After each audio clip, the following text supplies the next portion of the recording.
Welcome to Popternative, where we dive into topical discussions from the worlds of pop culture, social media, and sports.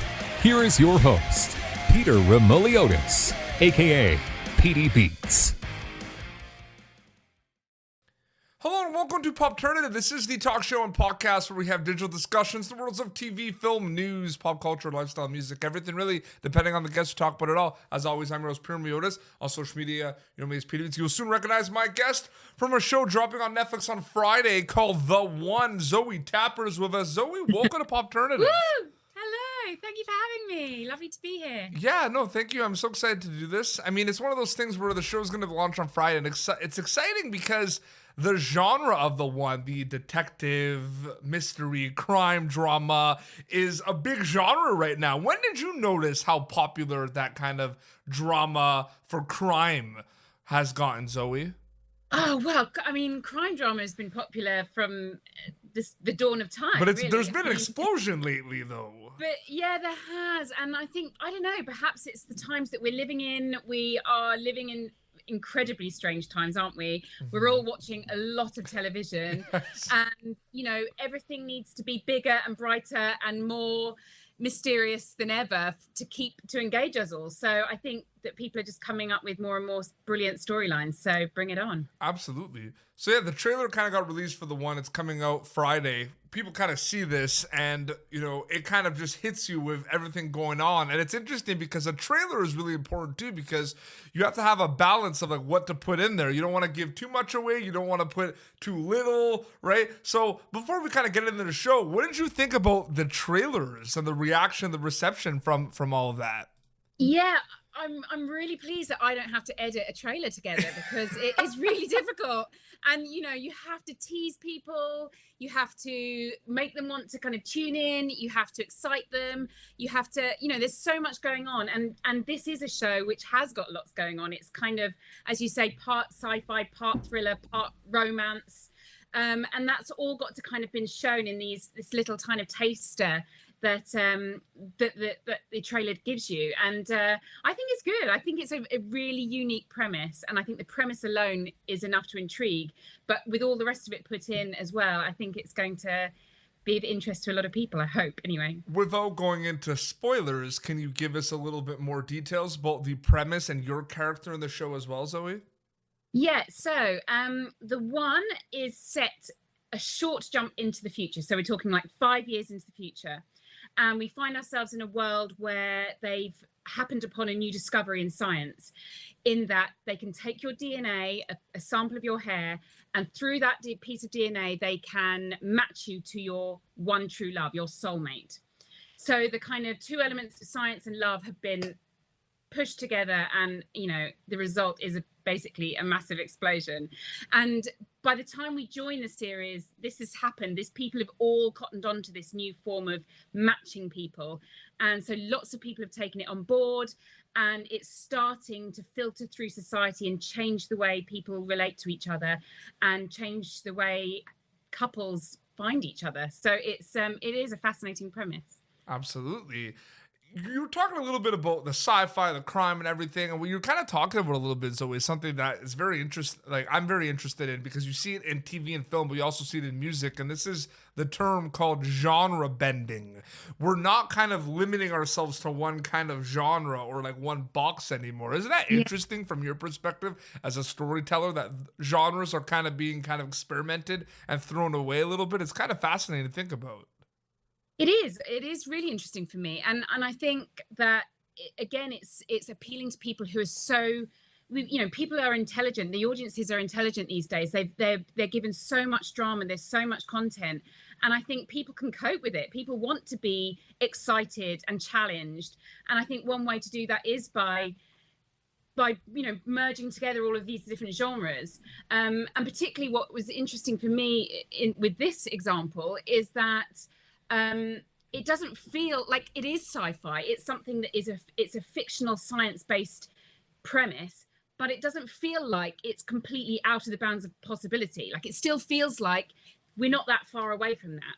And let's face it, we also live in a society where we don't know what's going to happen from one day to the next. You know, this time last year, we were only just on the brink of this global pandemic that no one had foreseen.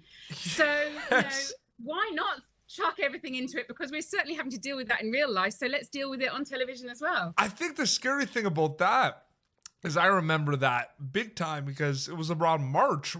Yeah. I'm in Canada, so everything was closed in March, but like 3-4 days before everything got shut down, we were just like, we heard about the virus and everything. We were just living our lives, you know, going to, I was at like a hockey game, like 3-4 days with like thousands of people. And then just like went from, like, you know, when they say 0 to 100, like it just got everything closed.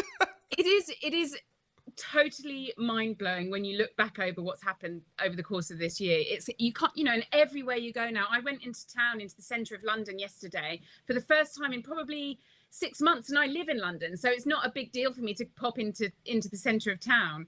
But again, you know, I'm walking through a city that is completely empty. There are no shops open.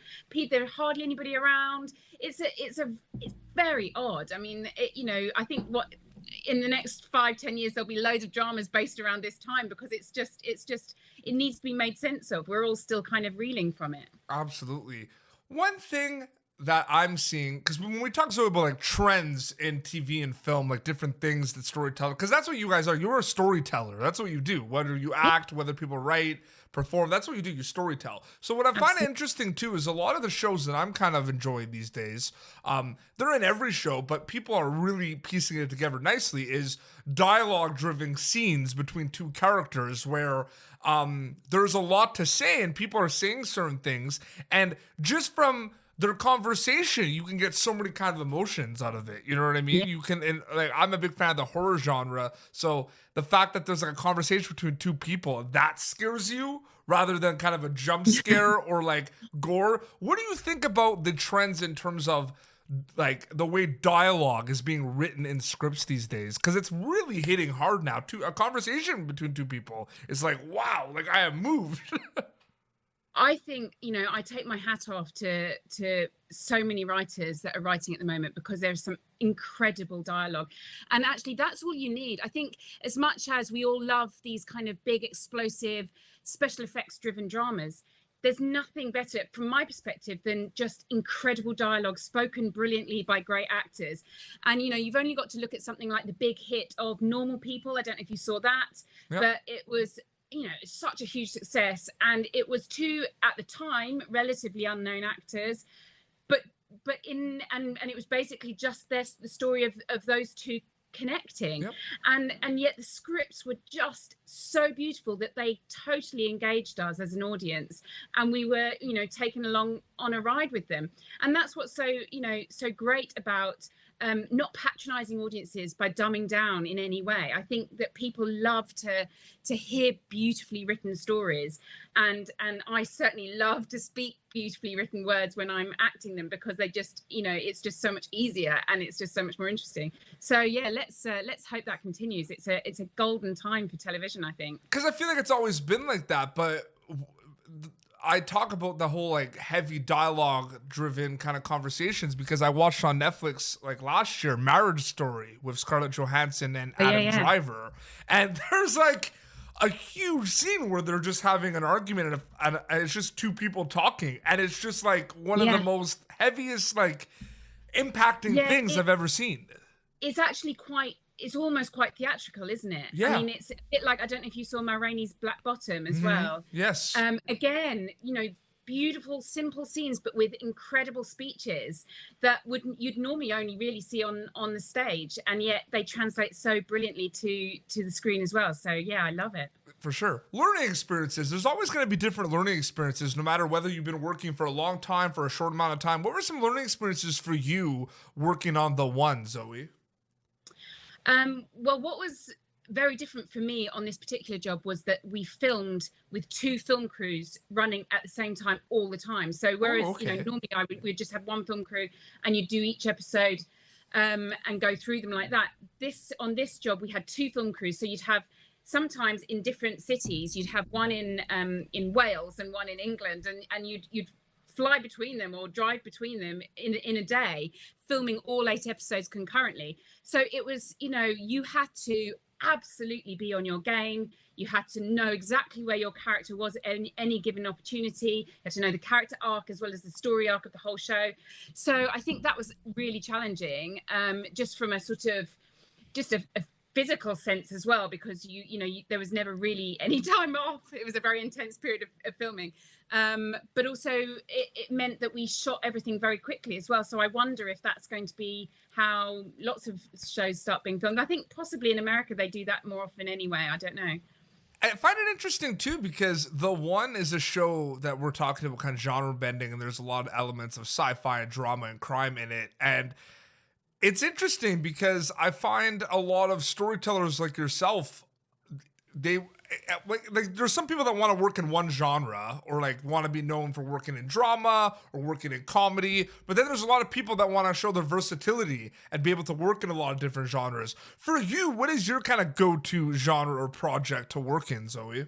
Oh, well, obviously for me, in an ideal world, I'd do everything. I want to be challenged. I want to do something different each time.